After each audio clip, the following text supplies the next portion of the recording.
இன்னைக்கு முக்கியமான market update பார்க்கலாம்.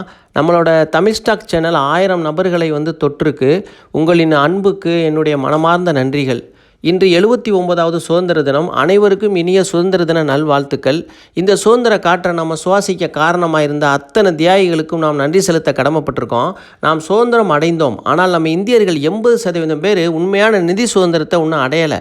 ஏன்னா தொடர்ந்து இஎம்ஐ கட்டி அவதிப்பட்டு கொண்டிருக்கும் மக்கள், வீட்டுக்கடன் வாங்கி கொண்டு அதை கட்ட முடியாமல் தூக்கத்தை தொலைத்தவர்கள், அதிகமான பணத்தை வாங்கி கொண்டு வட்டிக்கு அதை கட்ட முடியாமல் அவதிப்படும் சாமானியர்கள், அன்றாட வாழ்க்கையை நடத்துவதற்கே மிகப்பெரிய போராட்டத்தை எதிர்கொள்ளும் பொதுமக்கள், அவர்கள் அனைவரும் இன்னும் நிதி சுதந்திரம் அடையலை.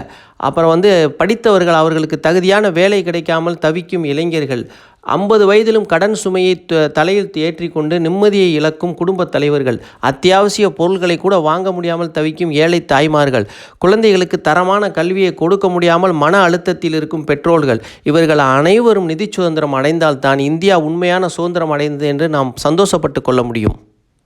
மறுபுறம் கிடைத்த அளவுக்கு சுருட்டி கொள்ளும் அரசியல் தலைவர்கள், பொதுமக்களை பற்றி கொஞ்சமும் சிந்திக்காமல் தங்கள் அதிகாரத்தை பயன்படுத்தி நாட்டில் மதவாதத்தை தூண்டிவிடும் பொறுப்பற்ற அரசியல் தலைவர்கள், துக்க வீட்டில்